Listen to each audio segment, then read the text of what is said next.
Assalamualaikum warahmatullahi wabarakatuh.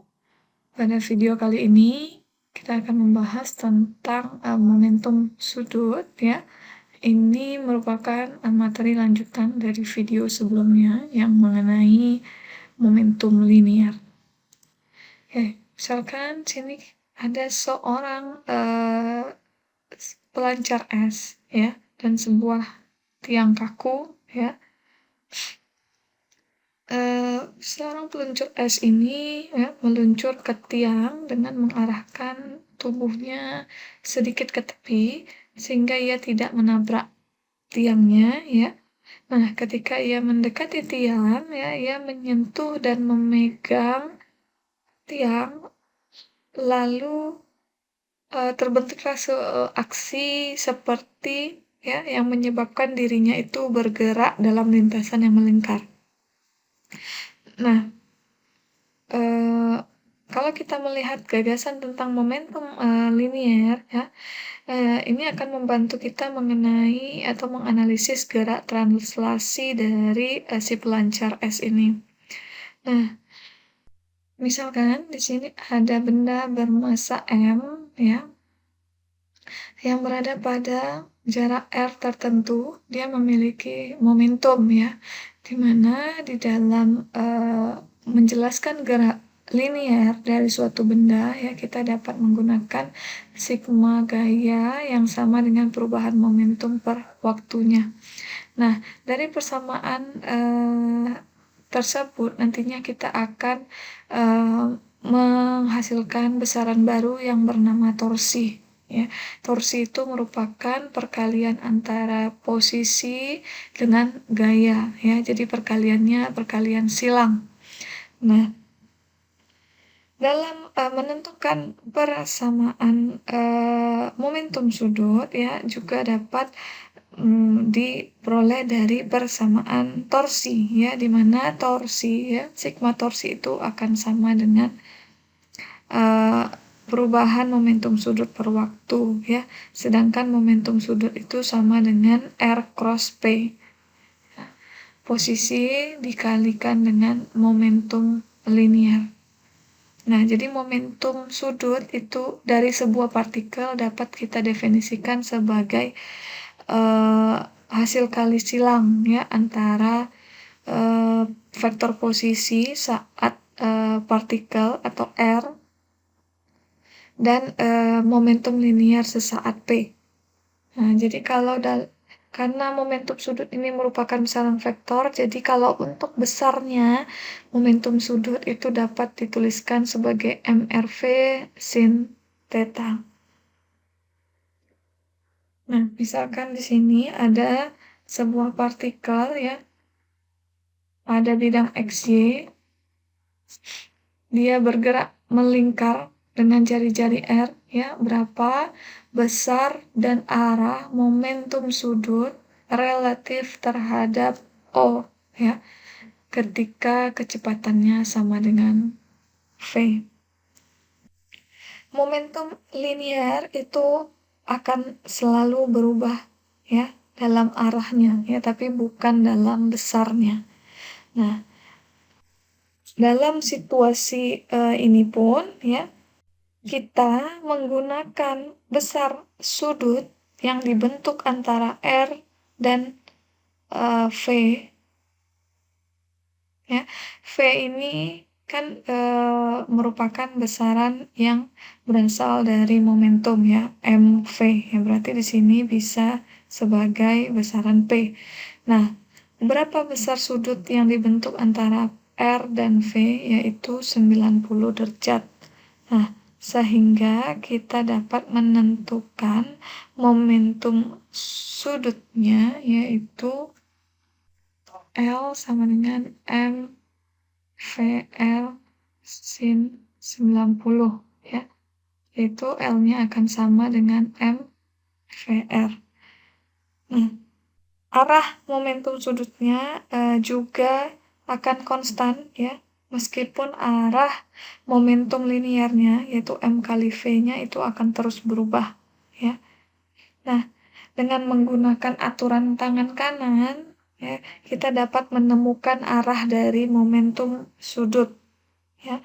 Nah, di mana ada V ya, yang merupakan ada R,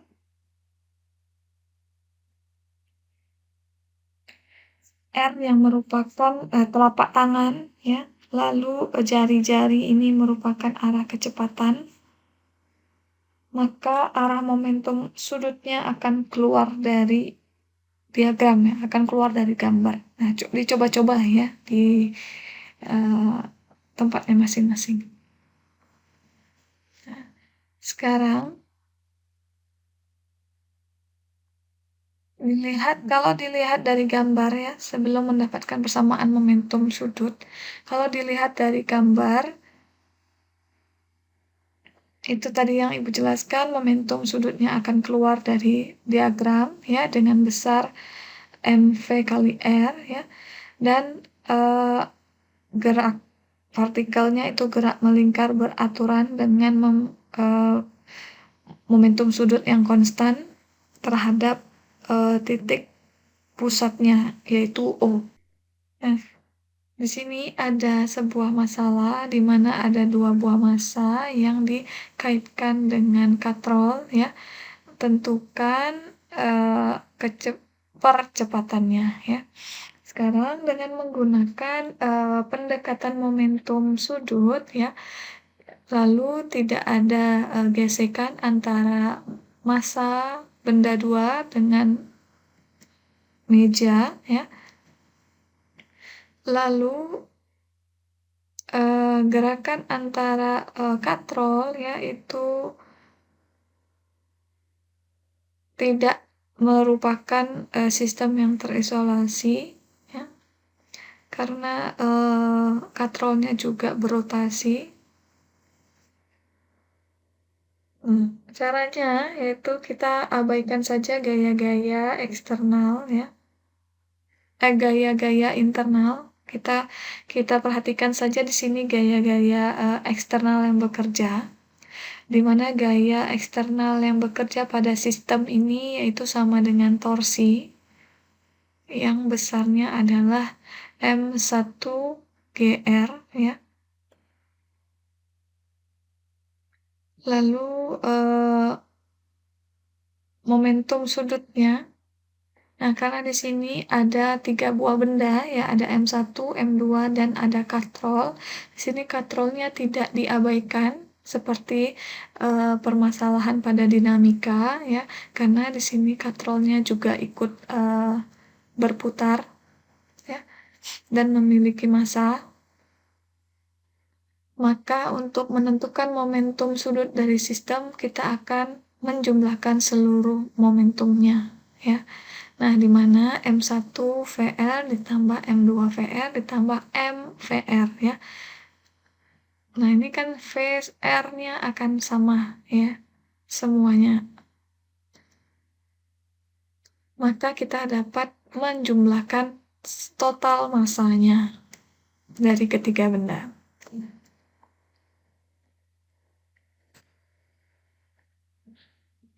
Ini ya.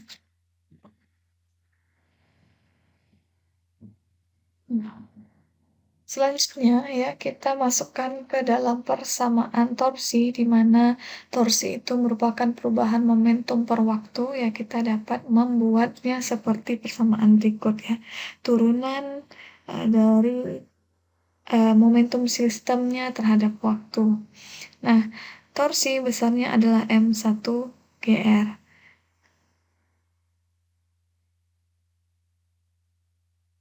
Nah, yang bisa diturunkan terhadap waktu di sini adalah kecepatan ya, berarti dv per dt. Nah, dv per dt ini akan sama dengan percepatan. Ya, sehingga percepatannya kita bisa peroleh M1G per M1 ditambah M2 ditambah M. Ya, ini untuk besar percepatan.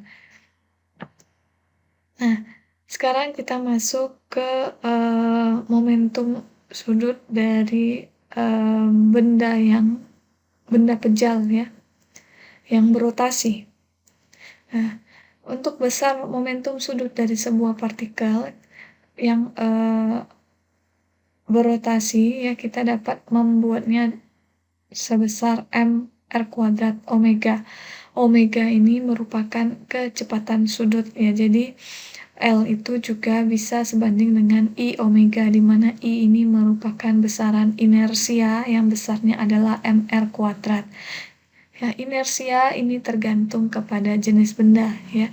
Ada yang setengah, ada yang 3/4, ada yang satu, itu sangat bergantung kepada jenis bendanya. Seperti misalkan bendanya benda bejal atau benda berongga ya.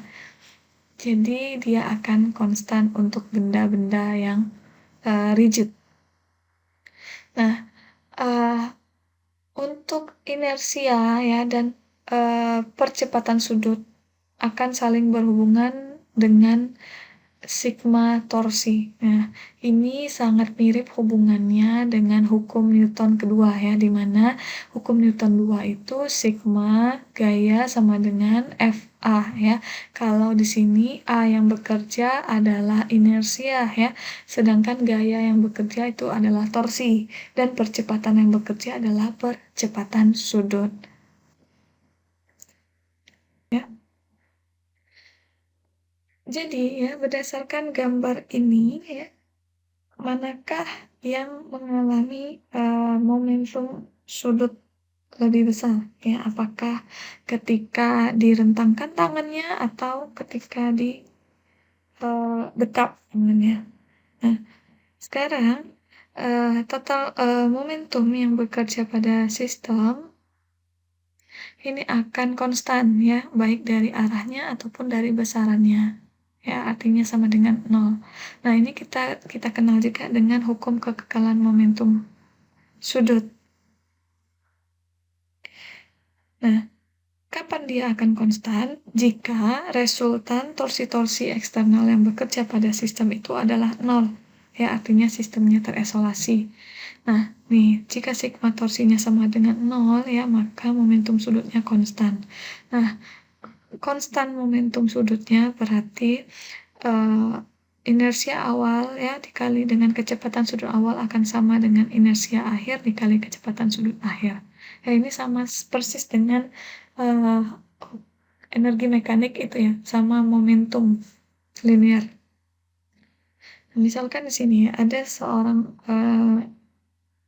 anak ya dengan massa 40 kg ya berlari dengan kecepatan 4 meter per second, lalu dia melompat ke dalam ini komedi putar ya. Nah, di mana memiliki jari-jari sebesar 2 meter dan momen inersianya 20 kg per meter kuadrat. Dan anggaplah tidak ada gesekan ya. Nah, berapa besar kecepatan sudut setelah anak itu melompat ke dalam permainan?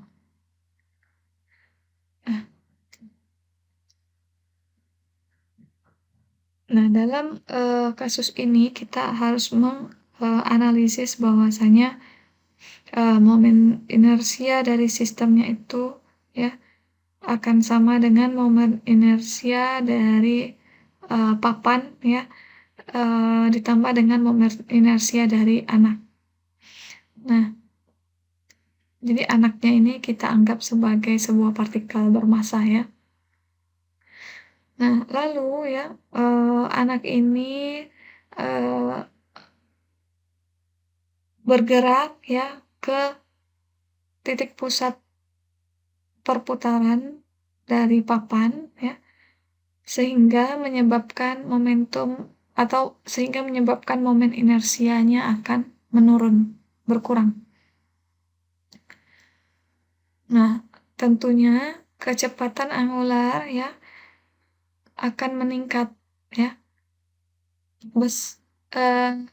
Besar kecepatan sudutnya akan meningkat sehingga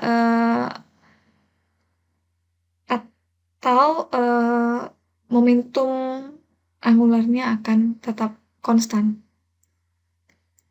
Nah, misalkan nih ya solusinya kita gunakan hukum kekekalan momentum sudut ya, di mana momentum sudut awal sama dengan momentum sudut akhir. Nah, momentum sudut awalnya yaitu inersia ya, dikali dengan kecepatan sudut awal dan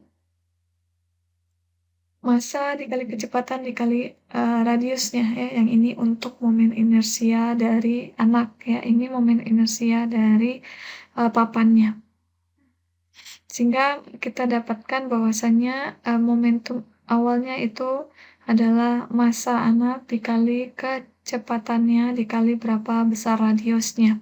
Nah, kecepatan sudut yaitu sama dengan 0 ya, karena tidak diketahui di dalam permasalahan, sehingga untuk momentum akhirnya ya, momentum, sudut akhirnya akan sama dengan momen inersia akhir ditambah ya, massa anak dikali di sini, mr kuadrat ini adalah inersia dari anak dan dikali dengan kecepatan, sudut akhir ya.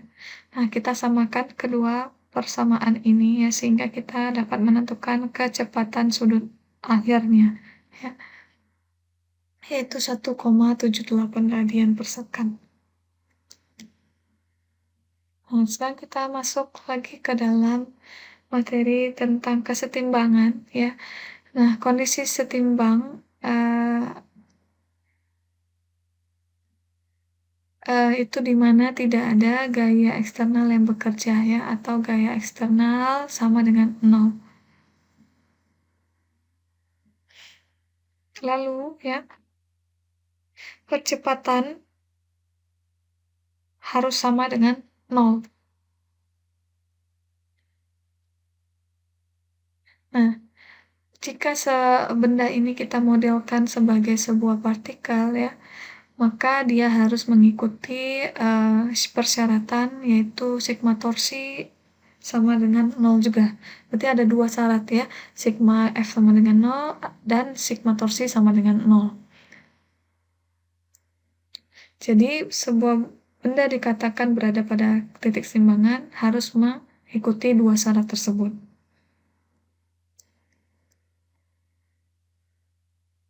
Nah, misalkan di sini ada example ya, dua orang anak bermain jungkat-jungkit di mana papannya memiliki massa MPL ya dengan panjang L. Nah, di sini ada ayah dan anak ya dengan masing-masing jarak massanya itu ayah 3M, anaknya M ya. Lalu anak berada 2 meter jaraknya dari titik pusat. Nah, bagaimana cara kita menentukan besar ya gaya yang bekerja?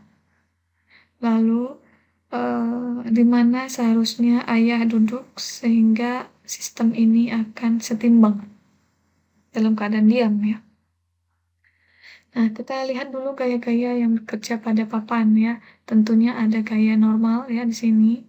Lalu ada gaya berat dari papan, ada gaya berat dari ayahnya, dan ada gaya berat dari anaknya. Ya, 2 meter adalah jarak antara anak dengan titik pusat. Dengan panjang papan adalah L ya. Sedangkan ini yang kita cari ya, X ini berapa. Nah, sekarang kita lihat gaya-gaya yang bekerja pada sumbu Y ya, apa-apa saja. Yaitu ada gaya normal, ada gaya berat anak, gaya berat ayah, dan gaya berat papan. Semuanya sama dengan 0. Sehingga gaya normalnya adalah ini ya. Lalu kita lihat torsinya lagi. Nah, torsi di sini juga ada 4 buah ya.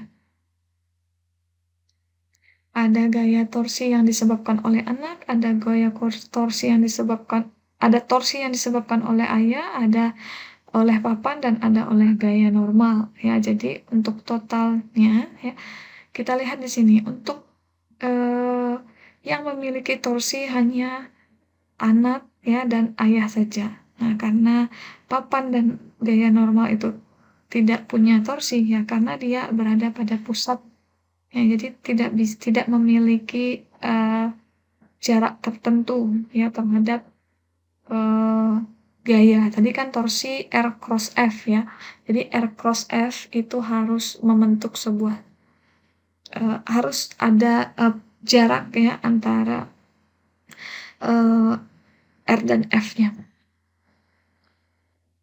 Nah, sehingga, torsi, anak akan sama dengan torsi ayahnya nanti. Nah, di sini kita dapat menentukan berapa X-nya ya. X-nya adalah 0,67. R nantinya akan sama dengan T cos theta per cos psi ya, di mana cos, tetanya 53, psi-nya 71,7. Jadi arahnya kita cari terlebih dahulu ya, lalu baru kita cari, besar gayanya. Oke. Nah, untuk, materi hari ini cukup, sekian dulu ya. Terima kasih atas perhatiannya. Assalamualaikum warahmatullahi wabarakatuh.